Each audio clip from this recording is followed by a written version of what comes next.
नमस्कार दोस्तों, मेरा नाम कपिल सिक्का है। स्वागत है आपका स्टडी आई के एजुकेशन प्लेटफॉर्म में। कॉन्स्टिट्यूशनल अमेंडमेंट सीरीज में आज हम करने जा रहे हैं 45th अमेंडमेंट 1980 को।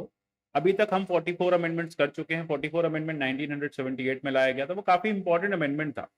45th अमेंडमेंट बाद में लाया गया, इसमें कुछ बहुत ज्यादा चेंजेस नहीं किए गए, इसमें सिर्फ और सिर्फ रिजर्वेशन को एक्सटेंड किया गया। तो इस क्लास में हम यहाँ पे तो डिस्कस करेंगे कि 45th अमेंडमेंट में क्या हुआ, साथ साथ ये भी देखेंगे कि आर्टिकल 334, 35, 36 एक्सेट्रा में क्या क्या प्रोविजंस दिए हुए हैं, क्योंकि अमेंडमेंट अब बहुत ज्यादा इंपॉर्टेंट नहीं है। ये वाला इंपॉर्टेंट है कि किन किन आर्टिकल से हमें रिजर्वेशन जो है वो प्रोवाइड किया जाता है। साथ ही साथ मैं एक क्वेश्चन भी पूछूंगा लास्ट में, वो आपको मुझे बताना होगा वीडियो के एंड में। क्वेश्चन में अभी एक बार बता देता हूँ कि क्या रिजर्वेशन आपका फंडामेंटल राइट है या नहीं है। तो जानेंगे सब कुछ इस वीडियो में, जुड़े रहिए। राजस्थान जुडिशरी की अगर आप प्रिपरेशन कर रहे हैं, इसके अलावा बाकी किसी भी जुडिशियल एग्जाम की प्रिपरेशन कर रहे हैं, तो उसके कोर्सेज आप हमारे यहाँ से परचेज कर सकते हैं। नीचे डिस्क्रिप्शन में लिंक दिया हुआ है, मुझे आप फॉलो कर सकते हैं @कपिल लाइव पे। यहाँ से आपको पीडीएफ मिल जाएंगे, ये टेलीग्राम चैनल है। साथ ही साथ @कपिल सिक्का ट्विटर हैंडल पे भी फॉलो कर सकते हैं। बात करते हैं 45th अमेंडमेंट 1980 की और जानने की कोशिश करते हैं एग्जैक्टली क्या हुआ था। देखिए, रिजर्वेशन जो है वो आपने देखा कि फर्स्ट अमेंडमेंट के बाद गवर्नमेंट ने उस प्रोविजन को कॉन्स्टिट्यूशनलाइज कर दिया। गवर्नमेंट ने मेक श्योर किया, पार्लियामेंट ने मेक श्योर किया कि रिजर्वेशन के जो बेनिफिट्स हैं वो सब तक पहुंचे। अब इस रिजर्वेशन को डिकेडल मेथड पे दिया जाना था, मतलब हर 10 साल के लिए दिया जाना था। 10 साल के बाद ये देखना था कि जिस भी कम्युनिटी के लिए, यहाँ पे शेड्यूल कास्ट, शेड्यूल ट्राइब की बात कर रहे हैं हम, एंग्लो इंडियन के रिप्रेजेंटेशन की बात कर रहे हैं लोकसभा में, तो जिन कम्युनिटीज के लिए आप यहाँ पे रिजर्वेशन लेके आ रहे हैं, क्या उनको कुछ बेनिफिट हुआ। ऐसे करते करते हम 30 साल निकाल दिए। 1950 से लेके 1980 तक रिजर्वेशन जो है वो मिल गया।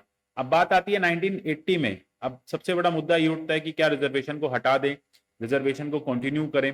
तो इसके लिए एक डिबेट हुई पार्लियामेंट में, चर्चा, और ये पता चला कि देखो SC ST ने कॉन्सिडरेबल प्रोग्रेस तो की है 30 साल में। 30 साल में उनका बेनिफिट तो हुआ है, लेकिन जितना हम चाहते थे या जितना हम सोचते थे या जितना इक्विटेबल कॉन्स्टिट्यूशन ये है, उतना नहीं हुआ। इसके लिए कॉन्स्टिट्यूंट असेंबली ने, आपने देखा है, कॉन्स्टिट्यूंट असेंबली ने ऐसे प्रोविजंस को दे के रखा था कि आप समय समय पे रिजर्वेशन के थ्रू मेंबर्स को आप बेनिफिट्स दे सकते हैं, पॉलिटिकल बेनिफिट्स या पॉलिटिकल रिप्रेजेंटेशन उनका बढ़ा सकते हैं।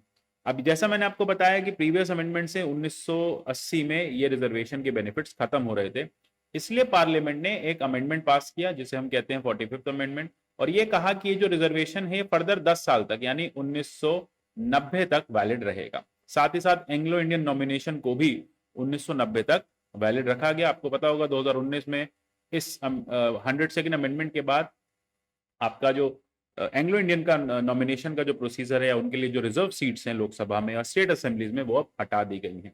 एक बार 334 का एक बार देख लेते हैं, उसका एक बेयर रीडिंग कर लेते हैं। 334 बात करता है reservation of seats and special representation to cease after 40 years notwithstanding anything in the part of the so and so constitution. अब ये आप देख रहे हैं 2030 तक पहुंच चुका है, ठीक है। अब रिजर्वेशन जो है SC ST के लिए ये लेजिस्लेटिव असेंबली में और लोकसभा में अवेलेबल है। साथ ही साथ एंग्लो इंडियन कम्युनिटी वाला क्लॉज था, अब ये खत्म हो गया, इसलिए अब हमें इस पर ज्यादा चर्चा करने की जरूरत नहीं है। आर्टिकल 335 की बात करें, वो बात करता है claims of schedule caste, schedule tribes to service and post. जो भी SC ST के क्लेम है, अगर उनको जॉब बेनिफिट चाहिए, जॉब अपॉर्चुनिटीज चाहिए, तो यहाँ पे उनके इस क्लेम को कंसिडर किया जाएगा। साथ ही साथ ये भी ध्यान रखा जाएगा कि एफिशिएंसी जो एडमिनिस्ट्रेशन की वो खराब ना हो। आपको याद होगा अभी कल ही सुप्रीम कोर्ट ने इस बारे में चर्चा भी की है कि आप रिजर्वेशन तो दे रहे हैं, पर मेक श्योर कीजिए कि जो एफिशिएंसी है काम की वो खराब ना हो। तो यहाँ पे यही बात है कि रिजर्वेशन तो हम देंगे, SC ST होने के ग्राउंड्स पे देंगे, लेकिन मेक श्योर करेंगे कि एफिशिएंट एडमिनिस्ट्रेशन हमारी रहे। साथ ही साथ अपॉइंटमेंट्स करते समय हम यहाँ पे SC ST के लिए रिजर्वेशन सरकारी नौकरियों में रखेंगे। इसके अलावा 336, अब इसका कुछ खास पर्पस नहीं रहा, ये एंग्लो इंडियन कम्युनिटी के लिए था। देखो, एंग्लो इंडियन कम्युनिटी फिर से डिमांड कर रही है कि हमें एटलीस्ट एक माइनॉरिटी कंसिडर कीजिए। मैक्सिमम एंग्लो इंडियंस को आप क्रिश्चियन कंसिडर करते हैं, मैक्सिमम क्या सारे क्रिश्चियंस हैं, तो वो ये कह रहे हैं कि हमें क्रिश्चियनिटी के बेसिस पे, रिलीजियस बेसिस पे कोई भी टैग नहीं चाहिए, हमें माइनॉरिटी के बेसिस पे आप रिजर्वेशन दीजिए जिससे हम भी बेनिफिट्स अब ले पाए।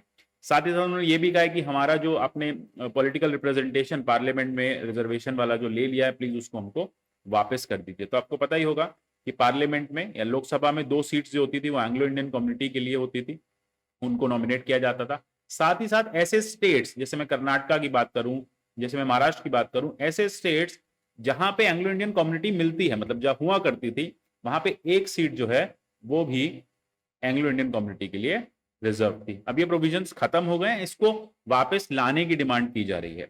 इसी के साथ साथ 338 भी बात करता है स्पेशल ऑफिसर SC STs के लिए। ये कहा जाता है कि एक स्पेशल ऑफिसर जो है वो प्रेसिडेंट साहब हमारे अपॉइंट करेंगे, किस काम के लिए? SC ST के बेनिफिट के लिए।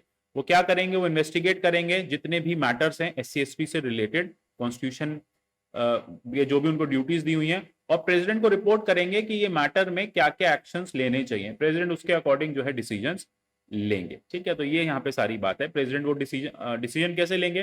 प्रेसिडेंट वो रिपोर्ट हाउस ऑफ पार्लियामेंट भेज देंगे और पार्लियामेंट उस पर फिर विचार विमर्श करके लॉज बनाएगी। तो ये 338, 339, 340 जो है वो इन्हीं बातों से ताल्लुक रखता है। Welfare of SCs and STs, administration of schedule areas, ये 339 है। इसी तरह से 340 है, मतलब याद रखिएगा 335 ऑनवर्ड जो है वो आपके रिजर्वेशन की बात करता है। 337, 38, 39 जो है वो SC STs के वेलफेयर की बात करता है। इतना ही जानना था हमें इस अमेंडमेंट में। मिलेंगे अगले 46th अमेंडमेंट में, तब तक के लिए good bye, take care and God bless you all.